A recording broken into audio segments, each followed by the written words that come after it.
محمد آپ اللہ کے رسول ہیں۔ یہ سن کر سیدہ خدیجہ رضی اللہ عنہا نے کہا، آپ کو خوشخبری ہو، آپ یقین کیجئے، قسم ہے اس ذات کی جس کے قبضے میں میری جان ہے، آپ اس امت کے نبی ہوگے۔ پھر سیدہ خدیجہ رضی اللہ عنہا آپ صلی اللہ علیہ وآلہ وسلم کو اپنے چچا زاد بھائی ورقہ بن نوفل کے پاس لے گئے۔ غار والا سارا واقعہ انہیں سنایا۔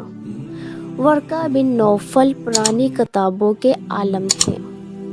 ساری بات سن کر وہ پکار اٹھے، قدوس قدوس، قسم ہے اس ذات کی جس کے قبضے میں میری جان ہے، خدیجہ اگر تم سچ کہہ رہی ہو تو اس میں شک نہیں۔ ان کے پاس وہی ناموس اکبر یعنی جبرائیل علیہ السلام آئے تھے جو موسیٰ علیہ السلام کے پاس آیا کرتے تھے۔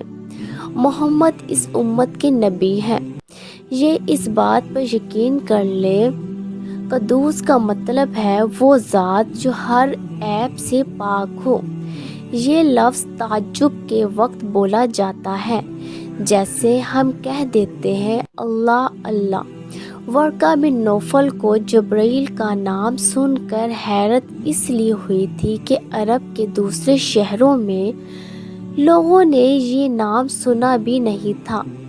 یہ بھی کہا جاتا ہے کہ ورقہ بن نوفل نے آپ کے سر کو بوسہ دیا تھا اور پھر کہا تھا، کاش میں اس وقت تک زندہ رہتا جب آپ لوگوں کو اللہ تعالیٰ کی طرف دعوت دے گے، میں آپ کی مدد کرتا، اس عظیم کام میں بڑھ چڑھ کر حصہ لیتا۔ کاش میں اس وقت تک زندہ رہوں جب آپ کی قوم آپ کو جھٹلائے گی، آپ کو تکلیف پہنچائے گی، آپ کے ساتھ جنگیں لڑی جائے گی اور آپ کو یہاں سے نکال دیا جائے گا۔ اگر میں اس وقت تک زندہ رہا تو آپ کا ساتھ دوں گا، اللہ کے دین کی حمایت کروں گا۔ آپ یہ سن کر حیران ہوئے اور فرمایا، میری قوم مجھے وطن سے نکال دے گی؟ جواب میں ورقہ نے کہا، ہاں، اس لیے کہ جو چیز آپ لے کر آئے ہیں اسے لے کر جو بھی آیا اس پر ظلم ڈھائیں گے۔ اگر میں نے وہ زمانہ پایا تو میں ضرور آپ کی پوری مدد کروں گا۔ ورقہ نے حضرت خدیجہ رضی اللہ عنہا سے یہ بھی کہا، تمہارے خاوند بے شک سچے ہیں، در حقیقت یہ باتیں نبوت کی ابتدا ہے، یہ اس امت کے نبی ہیں۔ لیکن اس کے کچھ ہی مدت بعد ورقہ بن نوفل کا انتقال ہو گیا۔ انہیں ہجون کے مقام پر دفن کیا گیا، جو کہ انہوں نے آپ کی تصدیق کی تھی۔ اس لیے نبی کریم صلی اللہ علیہ وآلہ وسلم نے ان کے بارے میں فرمایا ہے، میں نے ورقہ کو جنت میں دیکھا ہے۔ ان کے جسم پر سرخ لباس تھا۔ ورقہ سے ملاقات کے بعد آپ صلی اللہ علیہ وآلہ وسلم گھر تشریف لے آئے۔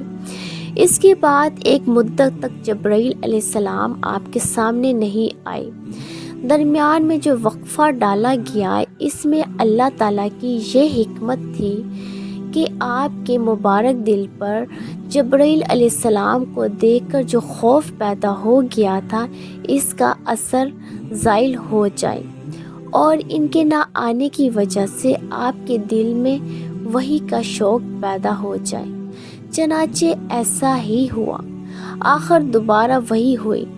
سورۃ مدثر کی پہلی 3 آیات اتری۔ ترجمہ، اے کپڑے میں لپٹنے والے، اٹھو، یعنی اپنی جگہ سے اٹھو اور تیار ہو جاؤ، پھر کافروں کو ڈراؤ اور پھر اپنے رب کی برائی و بیان کرو، اپنے کپڑے پاک رکھو۔ اسی طرح آپ کو نبوت کے ساتھ تبلیغ کا حکم دیا گیا۔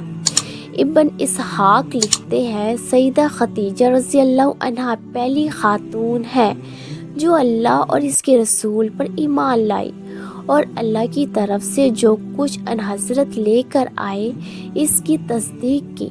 مشرکین کی طرف سے آپ کو جب بھی تکلیف پہنچی، صدمہ پہنچا، سیدہ خدیجہ رضی اللہ عنہا نے آپ کو دلاسا دیا۔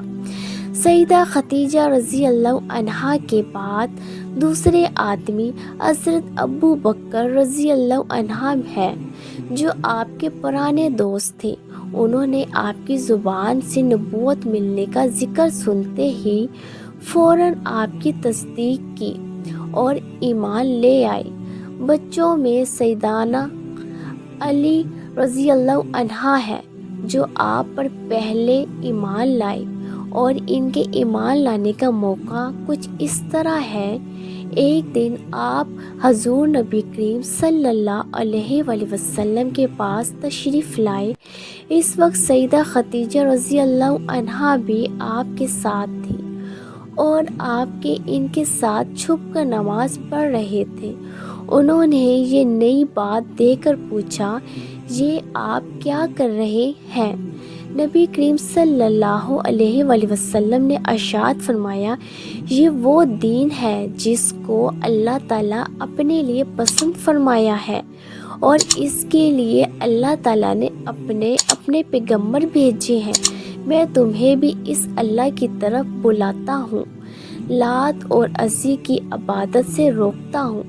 حضرت علی رضی اللہ عنہ نے یہ سن کر عرض کیا، یہ ایک نئی بات ہے، اس کے بارے میں نے آج سے پہلے کبھی نہیں سنا، اس لیے میں اپنے بارے میں ابھی کچھ نہیں کہہ سکتا۔ میں اپنے والد سے مشورہ کر لوں۔ ان کا جواب سن کر آپ صلی اللہ علیہ وآلہ وسلم نے ارشاد فرمایا، علی، اگر تم مسلمان نہیں ہوتے تو بھی اس بات کو چھپائے رکھنا۔